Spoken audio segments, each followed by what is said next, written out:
क्या ये आप लोग का मांगा हुआ राजकर्मी का दर्जा है या फिर चाइनीज भूटानी ये चाइनीज भूटानी राजकर्मी स्कूलों में विशेष शिक्षक उनको कहा जाता है जो दिव्यांग बच्चों को पढ़ाते हैं। उनकी बहाली अलग से होती है। बीपीएससी वाले में देखा होगा आपने 1700 कुछ सीट था विशेष शिक्षक का। हमको क्या मतलब दिव्यांग बच्चों को पढ़ाने के लिए बहाली हमारी होगी तो सशर्त है, तत्कालिक है भी नहीं लाभ, कालांतर में हमको लाभ मिलेगा। और एक तो और कंडीशन देखिए उसमें क्या है कि 3 बार जो फेल कर जाएंगे, ठीक है, किसी कारणवश को फेल कर सकते हैं तो उनको सेवा से हटा देंगे। ऐसा कहीं होता है क्या? नौकरी में आने के बाद आपको परीक्षा लीजिएगा और कहिएगा पास नहीं करेंगे तो सेवा से हटा देंगे। और मुझे तो ऐसा लगता है कि सरकार खुद चाहती है कि शिक्षकों की समस्या कभी नहीं सुलझे।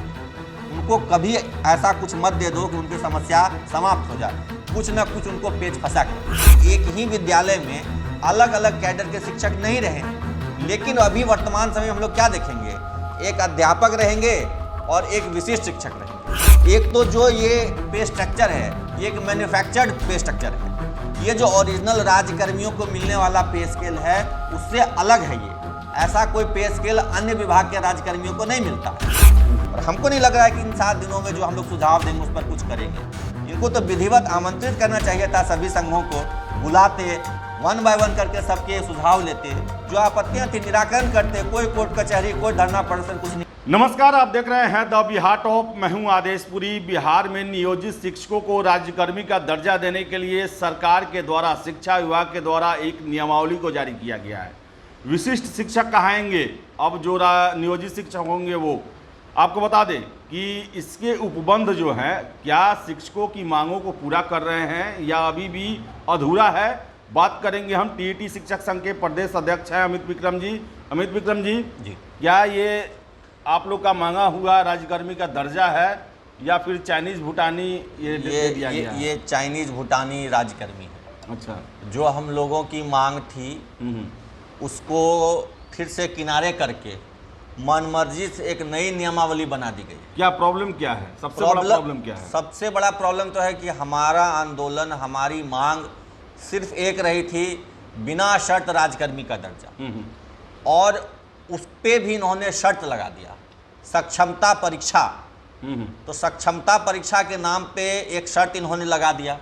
तो जो हमारी मांग थी कि बिना शर्त राजकर्मी का दर्जा दिया जाए उसको ये पूरी नहीं कर रहे हैं। सबसे बड़ा समस्या तो यही है। और शिक्षकों में सबसे बड़ी नाराजगी की वजह यही है कि राजकर्मी मिला भी तो उसमें टर्म एंड कंडीशन लगा कर। दूसरी समस्या इसमें यह है कि कहा गया है कि विशिष्ट शिक्षक कहलाएंगे, यानी जो बीपीएससी से बहाल होकर आएंगे वो विद्यालय अध्यापक कहलाएंगे और हम विशिष्ट शिक्षक कहलाएंगे। तो जो विभेद था, जो असमानता थी, वो तो बनी रहेगी।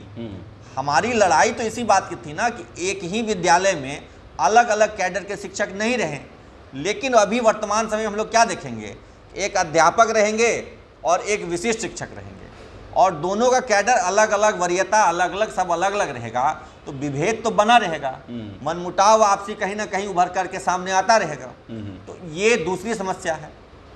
तीसरी समस्या है पे प्रोटेक्शन इन्होंने दिया है। एक तो जो ये पे स्ट्रक्चर है ये एक मैन्युफैक्चर्ड पे स्ट्रक्चर है। ये जो ओरिजिनल राजकर्मियों को मिलने वाला पे स्केल है उससे अलग है। ये ऐसा कोई पे स्केल अन्य विभाग के राजकर्मियों को नहीं मिलता है। लेवल 3, लेवल 4, लेवल 5, 6, 8, 9 तक जो बना हुआ है उसमें से कोई लेवल हमको देना चाहिए था, तो वो ना दे करके एक मैन्युफैक्चर्ड पे स्केल दिया गया है।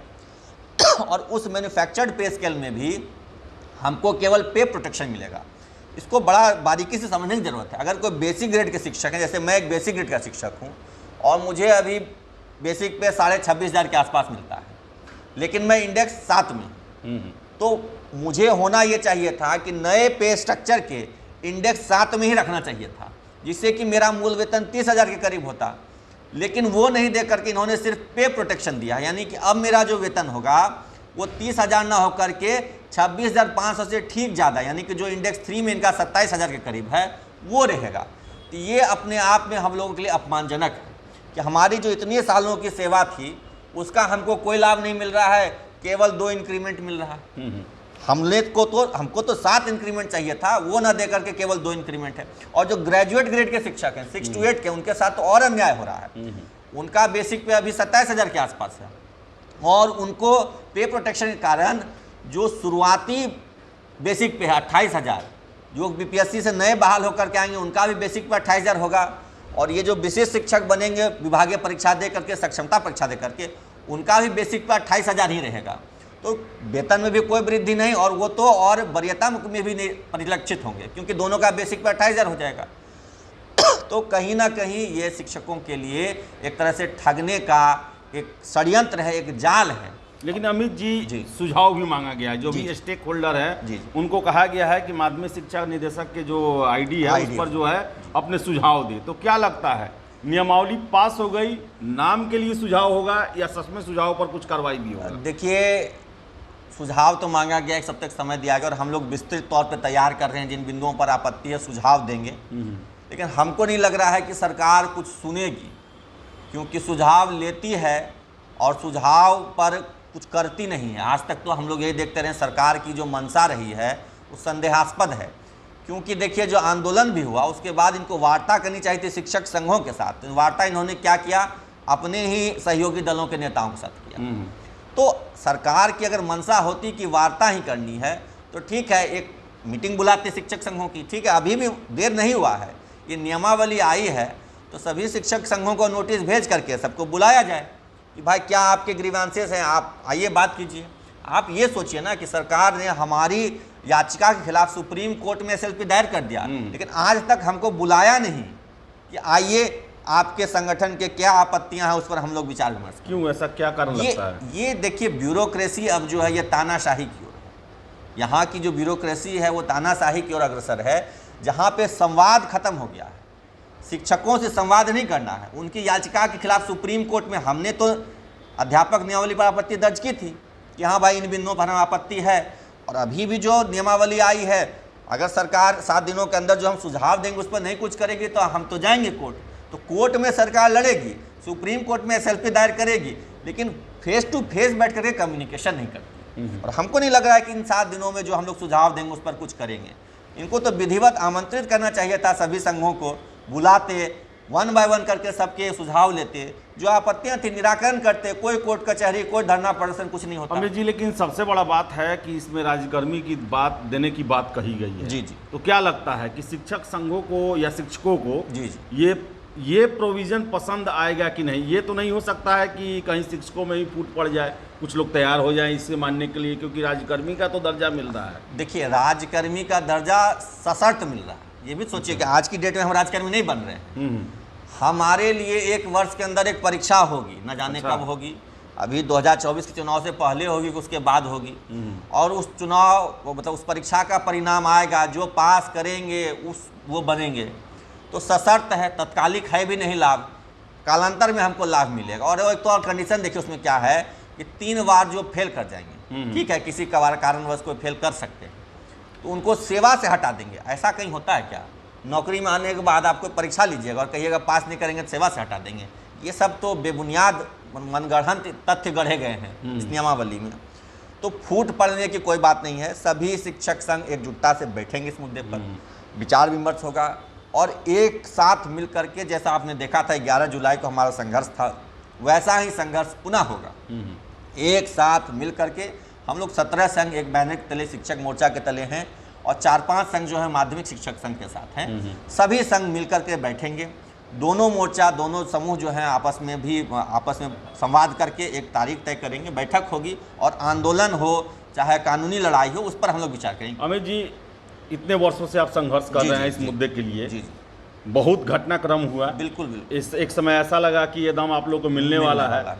सरकार की नीयत पर आपका आप क्या कहना है? देखिए, आज जो नियमावली उससे आई है उससे तो हम लोग बहुत निराश कि इतना ज़्यादा संघर्ष और इतने बार बार आश्वासन सरकार के तरफ से, विभागीय पदाधिकारियों की तरफ से या निजी तौर पर जो हम लोग राजनेताओं से मिलने जाते थे, वहाँ पे हमको आश्वासन देने, आपकी सारी मांगें पूरी हो रही हैं, आपका सब समस्या समाधान हो जाएगा, ऐसा आश्वासन मिलता था हमको।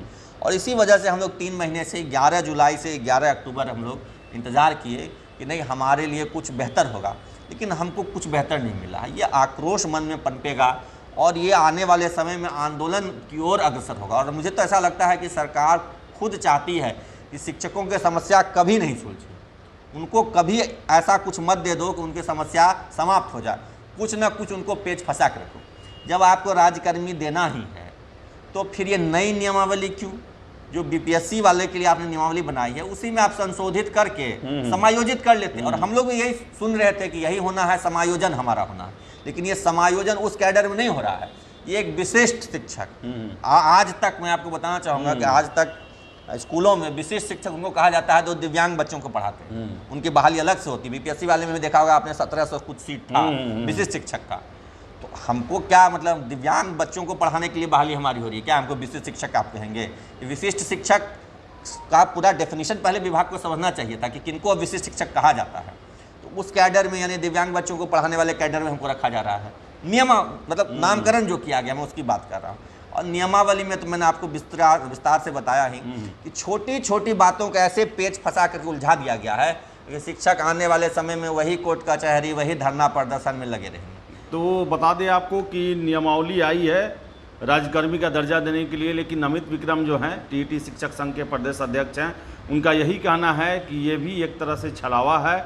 जो हमारी मांगें थी बहुत सारे बिंदुओं पर जो है उसमें हमें ऑब्जेक्शन है।